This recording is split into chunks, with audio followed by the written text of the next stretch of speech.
Do not mess with my family, I will destroy you. But first, meme of the day. Background: I will call myself Daisy, qualified as mechanical engineer in the mid-1980s, working in textiles in a little African country. Players: Ed, the consultant with carte blanche. Ed was there to assess performance, but also investigate why a profitable company takes a nosedive within 18 months. The villains are Bob, Nobbon. Story is long, take a break, get yourself a coffee or tea or shake or cocktail, whatever rocks your boat. I was part of a management team employed on behalf of an NGO, non-government organization company, funded by the Commonwealth and IMF, International Monetary Fund, to help set up viable labor-intensive industry for this country in the mid-1990s.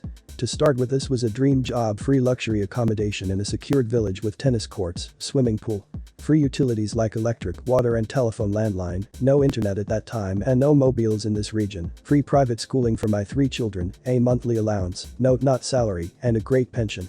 The catch was that my husband was not allowed to work permanently. He could consult for companies, but not be employed as part of the work and residential permit process. I was the total breadwinner. I was respected by the management team and my employees.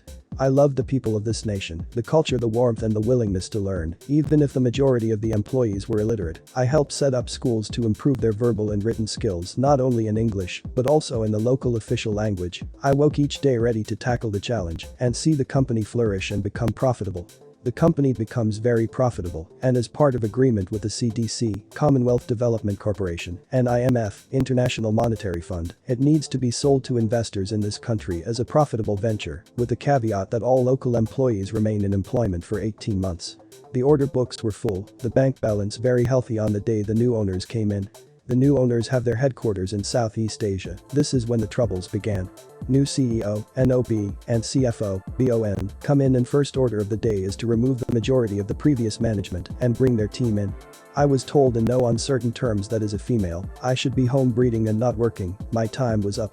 The company starts losing money within 9 months. This new team started blaming the local employees. This meant that head office sent in an independent observer, we'll call him Ed, to feed back proposals to the group CEO in Southeast Asia. This is important for later. I had to have medical leave for 8 weeks, and whilst on medical leave the CEO makes decision to cut off free private education for my children, and no more free utilities or food allowance without adjusting my allowance. Remember, as a true expat, the company owns you totally. I made a formal complaint, but was told if I did not like it, the company would inform the country government that I had been fired due to not being qualified. This would have meant 48 hours to leave the country with no support from the company. This means my family would lose everything and become destitute. On my return to work, they demote me and place their own man to run my previous department, engineering and maintenance. I go to introduce myself to my new manager, let's name him Bob. Bob refuses to shake hands and states that he is there to make my life hell and get me fired. I saw red. No one threatens my family's well-being and gets away with it. He was only the spokesman for the senior management. Payback is needed. I decide to start investigation on what is going on. In the 12 months that this new management team has taken over, the company is now in serious debt. New equipment that had been installed by the NGO previously has to be sold to help pay salaries. The pension fund was found to be underfunded, explained as the NGO having taken money out. This management team has somehow brought over extended families that were all being educated in top universities, either in South Africa or even the UK, as well as top private schools in the region for the younger children. There was also extended house staff and drivers. All of this coming out as losses in the company books. To top it up, I find out that my new manager's university doctorate degree was fake. This management team treat the local staff as subhuman. I had had enough of this bullcrap, time to sort these wankers out. Stage 1. Prove current boss is not qualified in what he says he is. Talk to Ed about my suspicion, show him the transcript from telephone conversation with the university that he has a PhD from, and we set a trap. We have a set of machines that are seriously underperforming. Ed and me work out a plan where I walk into lead meeting late. I was to be quiet until Ed asked. We wanted to give Bob enough rope. In the meeting I sit quietly whilst Bob blames the local operators, the local maintenance fitters for all the woes that are happening, and reasons why we can't meet the order book demands. Ed sweetly asks if there is a possibility of a mechanical issue, and Bob denies it. Ed then asks me for my opinion. I explained that Bob has been changing suppliers of critical component to cheaper versions, but somehow they still cost the same on the official books. I had evidence that demonstrates that Bob was receiving a significant percentage of the difference on the side. I also stated that I could fix the problem using some of the correct components. If I was wrong, then by all means I could be fired. Ed sets a challenge to me and Bob. Each one of us has a team of fitters and our chosen components. Bob storms to shop floor and does his usual screaming at everyone. I go down and explain what I was trying to achieve and how it would benefit the operators and get the project going. At end of week I have to report back to management team. Ed had asked a few operators, mechanics and production supervisors how Bob worked and if there was any attempt to sabotage my project. Needless to say, Bob did try everything. Ed gives Bob a chance to come clean, but Bob still stated I was a liar and knew nothing. Ed stands up, goes to the door, opens it, and outside is Bob's family. Ed had organized drivers and contacts to fly to South Africa, pick up all the children from schools and universities, and for those in UK, the university was informed no company funds would be forthcoming. Then he proceeded to give each of Bob's family plane tickets for the following morning.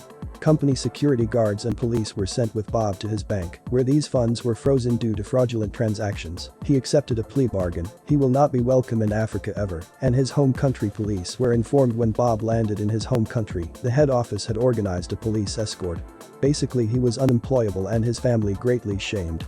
I hope he got his just desserts, couldn't care less. Stage 1 complete. Stage 2, the final event, prove NOB and BON have been defrauding the company and country. NOB and BON were still in charge of the company. This is now 18 months from takeover. The stated clause that the workforce could not be touched was up. NOB and BON called an all-site meeting. They stood up front with tears running down on how the NGO had lied about the company orders and profitability, how they are trying their best, but the company is really struggling and people will lose their jobs. I had been working closely with NOB and BON's secretary, so had been able to access the info needed. Survival kicked in.